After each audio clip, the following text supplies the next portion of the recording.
오늘 말씀으로 복음과 부활이라고 하는 제목으로 하나님 말씀 전하겠습니다. 나니아 연대기의 작가로 유명한 분이 계시죠. 20세기 영국의 대표 작가인 C.S. 루이스입니다. 원래 C.S. 루이스는요 무신론자였습니다. 그런데 그분이 1929년에 예수님을 믿고 회심을 합니다. 그리고는 20세기 기독교 변증론자로서 아주 손꼽히는 그런 인물이 됐죠. 그래서 C.S. 루이스 하면은 대단한 분이라는 걸 우리가 알 수가 있습니다. 여러분 뭐 나니아 연대기 다 영화 보시고 그랬지 않습니까? 그분이 이런 말을 했어요. 그의 책 영광의 무게라는 책에서 우리의 모든 자연적인 활동들, 심지어 가장 비천한 활동들이라도 하나님께 바치면 그분이 받아주십니다. 하지만 제 아무리 고상해 보이는 일이라 해도 하나님께 드려지지 않으면 악한 것이 되고 맙니다. 라고 이렇게 말을 했습니다. 여러분, 예수 안에서 가치가 다르다라는 거예요. 아무리 작은 것이라 할지라도 주님 앞에 드려지면 그것은 가장 존귀한 것이 되어지지만은 세상에서 아무리 고상한 것이라 할지라도 하나님 앞에 드려지지 아니하면 그것은 악한 도구가 될 수 있다라는 것입니다.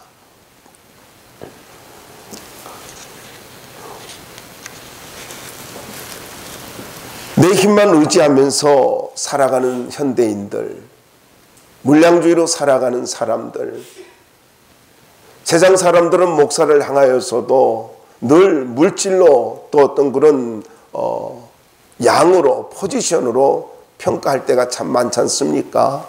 그러면 목사가 제일 불쌍한 사람이죠. 뭐. 그런데 여러분 잊지 마세요. 내 힘만 의지하고 살면 나만의 바벨탑을 쌓고 살아가는 것입니다. 그리고 결국 터진 웅덩이를 만들게 될 것이고 거기에 빠져서 허우적거리는 인생이 되고 말 것입니다. 가장 좋은 인생을 위해서는 정말로 내가 행복한 인생, 가장 좋은 인생을 살기를 원한다면 삶의 재료인 시간과 물질과 건강과 꿈과 비전을 가장 존귀하신 하나님 앞에 드리면서 살아야 합니다. 여러분, 인생의 재료 우리가 잘 알지 않습니까? 시간, 물질, 건강, 꿈, 비전. 근데 저는 나이를 들어가면서 이런 생각이 들어요. 조금 피곤해가지고 입술이 좀 부르텄어요. 근데 제일 불편한 게 입술이 부르트니까 면도하기가 그렇게 힘들어요.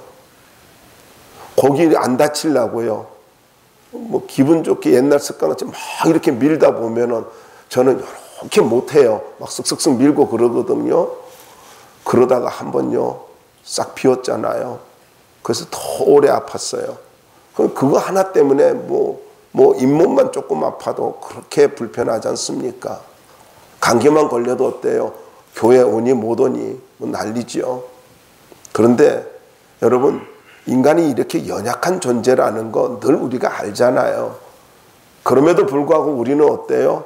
뭔가 대단한 바벨탑을 이루면 살 것 같이 그렇게 살아가고 있어요. 저는 이 부활절 아침에 하나님 앞에서 우리가 좀 낮아졌으면 좋겠습니다. 겸손해졌으면 좋겠습니다. 여러분, 가장 좋은 인생, 그것은 하나님 앞에 내 삶의 재료를 드리는 거예요. 하나님 앞에 드릴 때 우리가 아름다운 인생이 되어질 수 있습니다. 단적으로 말씀드릴게요. 예수님께서 십자가에서 당신의 생명을 드렸을 때에 부활의 영광을 거두게 되었습니다. 여러분, 십자가 없이는 부활의 영광도 없는 거예요.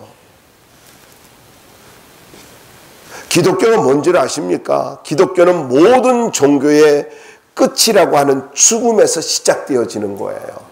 다시 말씀드릴게요. 기독교가 뭔 줄 아세요? 기독교는요, 모든 종교의 끝이라고 하는, 인생의 끝이라고 하는 죽음에서부터 시작되어지는 거예요. 그래서 거기서부터 부활의 영광이 있다는 것을 잊지 말아야 합니다. 여러분, 십자가의 죽음과 부활이 있기 때문에 하나님의 사랑을 알 수 있고 우리가 소망을 가지고 살아갈 수가 있는 것입니다. 이것이 부활이에요. 여러분, 십자가의 생명을 십자가의 그 생명을 드릴 때에, 십자가에서 생명을 드릴 때에 그게 바로 부활의 영광의 과정이라는 것을 잊지 말아야 된다라는 것입니다. 복음이란, 오늘 본문에 나와 있는데 이 복음이란 도대체 뭘까? 그것은 좋은 소식이라는 뜻인데, 예수님께서 십자가에서 죽으셨고 부활하신 것, 그걸 지금 이걸 말하고 있는데, 고린도전서 13장은 사랑장이라고 하잖아요. 근데 15장은 부활장이라고 합니다. 그래서 이 두 가지는 외울 필요가 있어요. 사랑장, 고린도전서 13장, 부활장, 고린도전서 15장. 자, 오늘 이 말씀을 통해서 참된 신앙이 뭘까? 이것부터 정리해 보자고요. 우리 다 신앙 가지고 있잖아요. 참된 신앙이 뭘까요? 여러분, 1절에 보니까 이는 너희가 받은 것이요 또 그 가운데 선 것이라. 여러분, 참된 신앙은 복음 위에 세워진 것입니다. 전통 위에 세워진 거 아니에요. 의전 위에 세워진 거 아니에요. 복음 위에 세워진 거예요. 선 것이다 라고 하는 말은 굳게 세우다, 확정하다라는 뜻의 완료형입니다. 그러니까 과거에부터 굳게 세워지고 확정된 것이 지금까지 계속된다는 거예요. 그러니까 무슨 말이냐면은 지금 사도 바울인 고린도 교회 성도들이 예수 그리스도의 십자가의 죽음과 부활을 믿고 확립된 그 분명한 믿음, 그것이 너희들이 예수를 믿을 때 가졌던 그 믿음이, 그 복음 위에 세워진 믿음이 지금까지도 계속되어지는 것이다. 믿음은 어느 한순간에 생겼다가 없어졌다 그러는 것이 아니라, 구원의 확신은, 구원에 대한 믿음은 과거 내가 예수를 믿을 때부터 시작해가지고 계속해서 세워지는 것이다. 현재까지 세워지고 있는 것이다. 그걸 지금 이야기하고 있다라는 것입니다. 여러분, 예수님의 십자가의 그 죽음과 부활을 믿었다면요, 우리가 분명히 알아야 될 것이 있어요. 그것은요, 예수님이 부활했기 때문에 나도 부활한다는 거예요. 여러분, 이것이 아무것도 아닌가요? 정말로 우리에게 부활의 감동이 없나요? 저는 여러분들에게 좀 강하게 말씀드리고 싶습니다. 부활의 감동과 기쁨이 없다면요, 여러분 권세와 능력이 없는 성도예요. 아시겠습니까? 우리는 맨날 기도할 때 이렇게 해요. 나 같은 죄인 십자가에서 용서해 주시고 십자가 이야기해요. 언제까지 십자가에 머물러 있을래요? 여러분에게 강력하게 말씀드리고 싶은 것은 부활로 나아가시기 바랍니다. 부활로 나아가시기 바랍니다. 부활의 신앙이 있어야 저주가 끊어진 것이 증명되어지는 거예요. 예수님이 부활하셨습니다. 이 간단한 사실. 여러분, 부활신앙의 뿌리가 복음이지 않습니까? 그런데 이 복음 위에 세워진 믿음이 참된 믿음이라는 거예요. 그래서 정말 내가 참된 믿음을 가지고 있는지 뭘로 알 수 있어요? 예수님이 부활하셨다는 소리를 들을 때에 감동이 있는 것입니다. 감동이 있어야 돼요. 만약에 내가 십자가를 듣고 회개를 했어요. 그런데 부활을 듣고, 부활의 메시지를 듣고 아무런 느낌이 없는, 그야말로 드라이한 심령이 된다면은 여러분, 나의 신앙은 지금 뭔가 잘못되고 있다라는 것입니다. 왜 마귀가 그렇게도 성도들을 두려워해야 될까요? 여러분, 십자가의 능력이라고요? 맞습니다. 그런데 죄의 권세가 뭘까요? 사망이잖아요. 근데 그 사망의 권세를 가지고 마귀가 얼마나 장난합니까? 히브리서 보세요. 일생의 죽음에 매여서 두려워 벌벌 떨며 살아가지 않습니까? 이게 인간이잖아요. 그런데 성경은 뭐라 그래요? 우리에게 영원한 생명을 주시기 위해서, 죽음의 모든 권세를 파쇄하기 위해서 예수님이 부활하셨대요. 여러분, 여러분의 신앙에 부활의 신앙이 있기를 바랍니다. 부활의 감격이 있기를 바랍니다. 부활의 권세가 여러분의 권세가 될 수 있기를 주의 이름으로 축원합니다. 참된 신앙이란 복음 위에 세워진 것이고요. 두 번째로 현재적 믿음을 갖고 사는 것이다. 현재적 믿음을 갖고 사는 것이다 라는 거예요. 2절 말씀에 보면은 구원이라는 말이 나오지 않습니까? 구원이라고 하는 말은요, 이게 현재형입니다. 여기 헛되이 믿지 아니하였으면 인데, 이 헛되이라는 말은 경솔하다, 목적이 없다라는 뜻입니다. 그러니까 내가 예수를 믿는 것, 사도 바울이 복음을 전해줬는데 그것을 가지고 경솔하게 목적 없이 그냥 복음을 듣고 따라하라고 하니까 따라하고, 영적 기도하라니까 하고, 그렇게 요식행위처럼 했다고 해가지고 그게 구원이 아니라는 거예요. 내가 복음을 들었을 때 정말로 나 같은 죄인이 없구나, 정말 나는 죄인이구나, 그 깊이와 넓이를 가지고 다 깨닫지 못한다 할지라도 하나님 앞에 내가 죄인이라는 것을 깨닫고, 아, 그 예수님이 나의 모든 죄를 용서해 주셨구나, 그리고 나에게 영원한 생명을 주시기 위해서 부활하셨구나, 그리고 나를 가지고 저 천국에 데려가기 위해서 어느 날인가 구름을 타고 이 땅에 오실 거구나, 재림하실 거구나, 이 사실을 믿었다면은요, 그렇다면은 여러분, 우리의 믿음은요, 이것은 분명한 것이라는 거예요. 근데 이 믿음이요, 먼 훗날에 이루어질 것이니까, 과거에 이루어졌으니까, 아니요. 여러분, 과거, 현재, 미래 모든 것이 축약되어져서 오늘을 살아간 우리에게서 이 복음의 기쁨이 나타나야 된다는 거예요. 이게 믿음이에요. 신앙은요, 지금 드러나는 거예요. 신앙이라고 하는 것은 현재적인 것입니다. 여러분, 복음을 제대로 믿었다면 절대로 복음이 희석되거나 더러워지지 않는 삶을 사는 것입니다. 여러분의 마음속에, 우리의 마음속에 복음이 희석되거나 더러워지지 않았다면요, 우리는 분명한 믿음을 갖고 살아가야 되는 거예요. 나이가 많기 때문에 뭐 믿음이 떨어진다고요? 누가 그래요?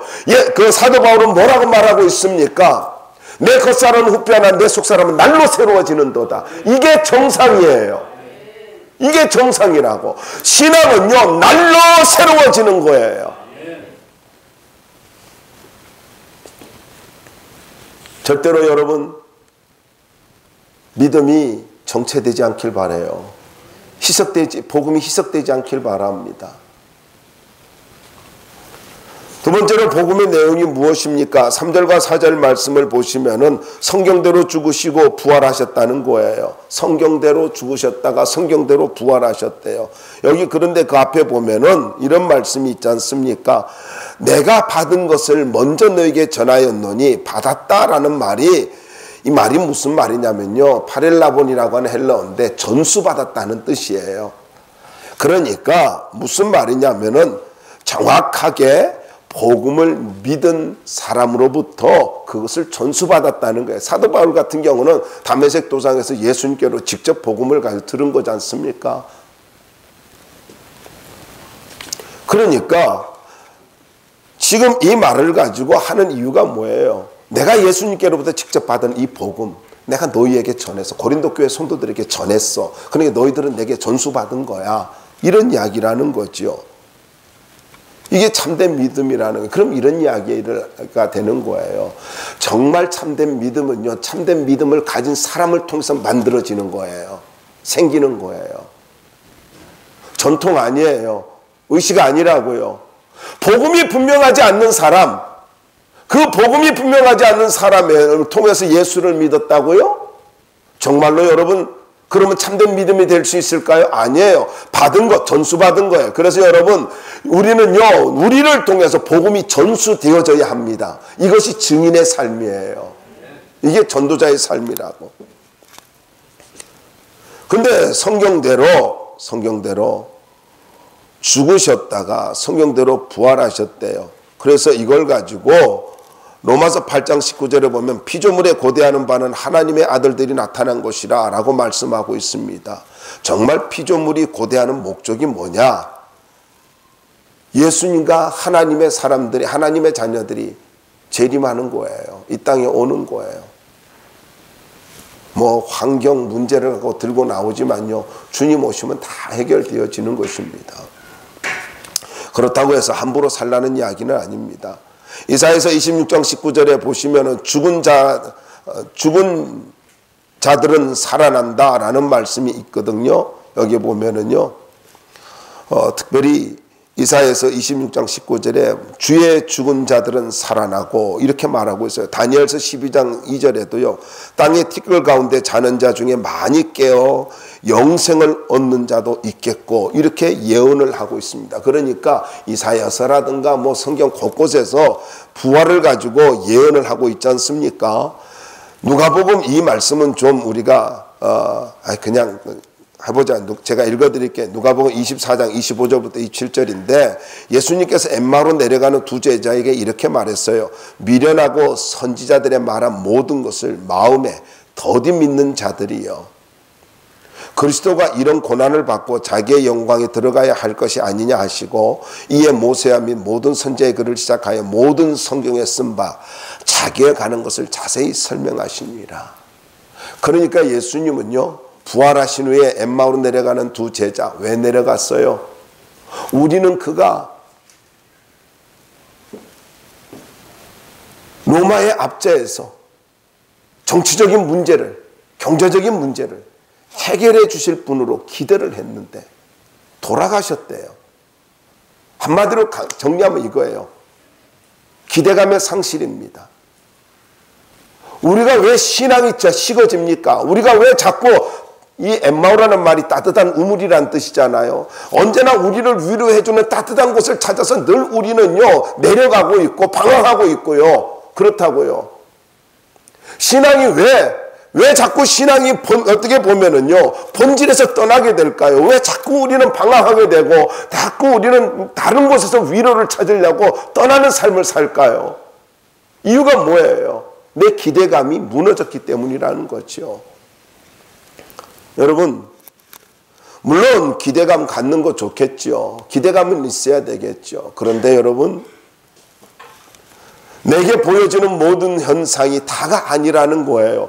예수님께서 십자가에 달려 돌아가신 그 현상이 그것이 다가 아니라는 거예요. 그 십자가가 있기 때문에 부활이 있다라는 거예요. 그래서 예수님께서 엠마오로 내린 두 제자에게 뭐라 그래요? 선지자들의 말한 모든 것을 마음에 더디 믿는 자들이요. 더디 믿는 자들이요. 이 말이 무슨 말인 줄 아세요? 조금만 더 생각했다면 알 수 있었는데 왜 조금 더 생각하지 못했니? 이 말이에요. 내 생각에 머물지 말기 바랍니다. 하나님의 생각을, 하나님의 뜻을 우리가 찾아가야 되는 거예요. 예수님께서 또한 이렇게 말씀하고 있죠. 죽은 자의 부활을 의논할진대 너에게 말씀하신 바 나는 아브라함의 하나님이요 이삭의 하나님이요 야곱의 하나님이로라 하신 것을 읽어보지 못하였느냐.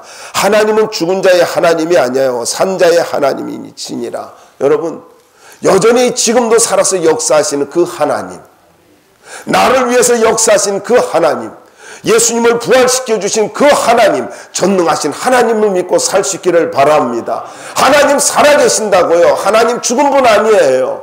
우리는 종종 그래요. 부활절 하루만 하나님이 살아계셔요. 여러분, 고난주간에도 하나님은 살아계시고 성탄절에도 하나님은 살아계시고 1년 365일 늘 내 곁에 살아서 역사하신 분이 하나님이라고요. 그 하나님 믿고 살 수 있기를 바랍니다. 부활은 분명한 거예요. 부활을 못 믿을 이유가 전혀 없습니다. 전능하신 하나님께서 성령을 통해서 예수님이 오시는 어느 날, 그 어느 날 우리를 모두 다 부활시켜 주실 것입니다. 성도의 부활, 이것은 우리가 정말로 황홀한 것이고 어느 날인가 우리 모두가 경험할 놀라운 사건입니다. 그래서 여러분, 이 땅을 살아가면서 죽을 것 같은 일이 있잖아요. 죽을 것 같은 일들이 있죠. 또 막상 죽음이라는 문제도 그렇습니다. 죽음이 뭐예요? 천국으로 가는 문이지 않습니까? 아니, 문 열고 나가면은 너무나 놀라운 행복이 있다는데 문 열고 안 나가겠어요? 안 나가요? 그럴 수 없잖아요. 정확하게 아는데 문 열고 나가면 행복이다라고 한다면 그렇다고 다 모두 가출하지는 말고요. 그런 말이 아니죠. 여러분, 죽을 것 같은 일이 있다고요? 부활할 것입니다. 부활에 하나님이 우리와 함께 하십니다. 뭐 조금 말 때문에 인상 퍽퍽 쓰고 다니고 뭐 조금 그렇게 뭔 상한 것 때문에 뭔 잘못 들은 이야기 때문에 자기가 들은 이야기가 전부 다가 아니잖아요. 깊이가 있고 넓이가 있고 다른 의도가 있잖아요. 어떤 말 들은 것 때문에 막 그래 인상 쓰고 다녀요. 그 수준 낮은 사람 아니에요. 그리고 막 사람들 앞에 그렇게 막 표시 내고 다녀요. 자기는 안 낸다고 다녀요. 그런데 다 표시가 나는 걸 여러분 조금 넘치는 말씀을 드린다면 이렇게 이야기할 수 있어요. 아무리 힘들어도요, 부활의 주님을 믿는 사람은요, 예의가 있어야 됩니다. 부부간에도 예의가 있어야 되고, 목사와 성도간에도 예의가 있어야 되고, 인간과 인간관계에서도 예의가 있어야 돼요. 왜 자꾸 문제가 생겨요? 예의가 없으니까 무너지는 거예요. 문제가 생기는 거예요. 저는 여러분들의 특별히 말씀드리고 싶어요. 예의를 갖추는 성도가 되길 바랍니다. 누구를 만나든지 예의를 갖추세요. 젠틀한 사람 되길 바랍니다. 예의가 있는 성도가 돼야죠. 무례하면 안 되는 거예요. 자기 인생 그렇게 만드는 거예요. 여러분, 여러분의 인생을 값싸게 넘기지 마세요. 여러분은 소중한 분들이에요. 말하는 것도 예의가 있고, 그리고 사람을 가지고 대하는 것도 예의가 있어야 돼요. 저는 가끔 놀라요. 어떤 성도가 저한테 대하는 자세를 보면서 깜짝깜짝 놀라요. 너무 그래서요, 그분을 놓고 기도할 때마다 너무 감사해요. 너무 예의를 잘 지키니까. 아니, 내가 뭐라고 나한테 폴더 인사를 해요. 나한테 폴더 인사하면 나도 그냥 그 같이 폴더 인사가 되더라고. 너무 고맙고 귀하게 여겨지니까. 예의가 없는 것은요, 사람은 자기 인생을 싸구려로 넘기는 거예요. 싸구려 인생 되지 마세요. 부활절 정말로 여러분 부활의 기쁨이 가득해가지고 정말 여러분의 가슴 속에서 그 뜨거움이 좀 생겼으면 좋겠습니다. 엠마오로 내려가는 두 제자가 예수님 만나고 말씀 딱 듣고 나니까 어땠어요? 가슴이 뜨거워졌잖아요. 성도는요, 가슴이 뜨거워져야 돼. 부활의 주님을 만나서요, 가슴이 뜨거워져야 돼요. 근데 뜨겁지 아니하더냐? 누가복음 2사장에 있는 말씀이 뭔 줄 아세요? 그때 말씀을 들을 때부터 뜨거워졌던 것이 지금까지 계속 뜨거워지고 있는 상태를 말하고 있어요. 여러분 잘 기억하세요. 참된 믿음은요, 뜨거움이 계속 존재하는 거예요. 뜨거움이 있는 거라고. 두 번째 복음의 내용은요, 부활은 수많은 증인들을 가지고 있다는 것입니다. 여러분 5절로부터 8절에 보면 부활의 확실성을 말씀해 주고 있잖아요. 5절에 보이시고라는 말이 있죠. 보이시고 계속 보였다, 보여셨다 뭐 그런 말인데 이거는 실제로 나타나셨다라는 뜻입니다. 그러니까 베드로를 비롯해 가지고 예수님의 부활을 제자들이 다 봤고요. 야고보도, 예수님의 동생인 야고보도 봤지 않습니까? 그런데 야고보 같은 경우는 예수님의 동생이잖아요. 혈육의 육신의 동생이잖아요. 안 믿었어요. 예수님 귀신 들린 줄 알고 같이 잡으러 왔던 사람이에요. 그런데 부활의 주님 만나고 완전히 변화되어 가지고 초대교회 기둥 같은 일꾼이 되었잖아요. 그게 갈라디아서 나오지 않습니까? 갈라디아 1장 19절, 2장 9절에 보면은 그게 기둥 같은, 교회 기둥 같은 야고보 이렇게 이야기하잖아요.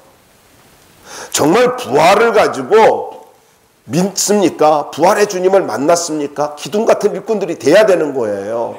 기둥 같은 일꾼들.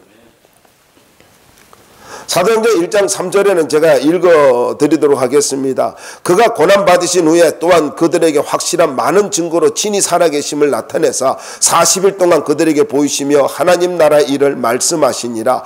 여기 보니까 뭐라 그래요? 확실한 많은 증거로 친히 살아계심을 나타냈대요. 여러분 예수님도 나타냈고요. 그리고 500여 형제들에게 일시에 나타난, 소수가 아닙니다. 대중입니다. 다수입니다. 무슨 말이에요? 여기에 500여 형제에게 나타났다라는 것은요, 소수에게만 나타났다는 것은 불완전한 사실이라고 한다면은요, 대중 앞에서 나타난 500여 형제, 대중 앞에 이렇게 많은 사람이 나타났다는 것은요, 이것은요, 진리라는 것을 분명하게 보여주는 거예요. 이단들은요, 자기들끼리 이렇게 하지만은요, 예수님은 그러지 않았어요. 모든 대중 앞에 500여 형제에게 일시에 나타났어요. 그래서 부활은 사실이라는 것입니다. 만약에 부활이 사실이 아니라고 한다면은 초대교회 역사에서 단 한 사람이라도 죽기 전에 양심 선언을 했다면요, 기독교는 지구상에서 존재할 수 없었을 것입니다. 여러분, 부활은 역사적 사실입니다. 역사적 사실이에요. 그래서 많은 사람들이 어떻게 했습니까? 부활을 증거하다가 순교자의 길을 걸어갔습니다. 목숨을 내놓을 만한 일이라는 거예요. 부활은요, 목숨을 걸 일이라는 것입니다. 결론 맺습니다. 부활의 주님을 믿는 자의 특징은 겸손이라는 것입니다. 9절로부터 11절 말씀이 있는데 9절에 보시면 나는 사도 중에 가장 작은 자라 나는 하나님의 교회를 박해하였으므로 사도라 칭함받기를 감당하지 못할 자니라. 예수님 박해했다라고 한 거지 않습니까? 근데 재밌는 말이 있어요. 보세요. 아니, 하나님의 교회를 박해했는데 예수님께서 뭐라 그래? 네가 왜 나를 핍박하느냐? 그렇게 하잖아요. 기독교인을 가지고 핍박했는데 예수님은 뭐라 그래요? 네가 왜 나를 핍박하느냐? 그래서 여러분, 교회를 핍박하는 것이 예수님 핍박하는 거고요, 성도를 괴롭히는 거 예수님 괴롭히는 거예요. 그래서 여러분에게 꼭 부탁드리고 싶습니다. 뭐 교회를 무너뜨린다 이 말 아니었잖아요. 기독교인들을 잡으러 다녔잖아요. 근데 그게 뭐라고요? 하나님의 교회를 무너뜨리는 것이었대요. 그래서 여러분 꼭 기억하시기 바랍니다. 교회 세우며 살기 바랍니다. 교회 힘들게 하는 사람 예수님 힘들게 하는 거예요. 고린도전서 3장에서 말씀드렸지 않습니까? 금요일날 분명히 여러분 기억하세요. 교회 세우면은요, 하나님께서 내 인생 세워가십니다. 교회를 자꾸 힘들게 하나요? 하나님이 그 인생 가만 놔두지 않는다는 거예요. 그러므로 교회를 세우는 이 말이 멸한다라는, 더럽힌다라는 같은 말이라 그랬지 않습니까? 이 말이 무슨 말이에요? 점점 상황을 가지고 나쁘게 만들어가는 거, 이 말이라 그랬잖아요. 그러니까 여러분, 교회의 상황을 점점 나쁘게 만들면 하나님 내 인생 자꾸 맞게 만들어요. 그런데 교회 상황을 점점 좋게 만들어가면은 역설적으로 이겁니다. 하나님이 내 인생도 좋게 만들어 가신다. 점점 더 좋아진다. 그래서 여러분, 조금 더 확대하면 그래요. 여러분을 위해서 기도하고 있는 사람이 있다는 것은 행복한 사람이에요. 누군가 나를 위해서 기도해 준다는 거, 큰 축복입니다. 10절을 한번 읽어보자고요. 10절을 한번 읽어봅시다. 시작. 그러나 내가 나 된 것은 하나님의 은혜로 된 것이니 내게 주신 그의 은혜가 헛되지 아니하며 내가 모든 사도보다 더 많이 수고하였으나 내가 한 것이 아니요 오직 나와 함께 하신 하나님의 은혜로라. 여러분, 여기 이 말씀 보면 사도 바울의 자기됨을 어디서 찾았어요? 하나님의 은혜에 찾았습니다. 자기됨을 어디에서요? 자기됨의 현주소가 뭐라는 거예요? 자기됨의 그 근거가 뭐라는 거예요? 은혜라는 거예요. 은혜예요. 나의 나 된 것은 주의 은혜라. 그러면 교회에서 교만할 수 없는 거예요. 부활의 은혜를 경험했나요? 부활의 놀라운 사랑을 경험했나요? 부활의 권세를, 그 능력을 경험했나요? 겸손할 수밖에 없고요, 하나님의 은혜의식을 가지고 살아갈 수밖에 없다라는 것입니다. 11절 말씀 보자고요. 11절 한번 읽어봅시다. 한번 읽어주세요. 시작.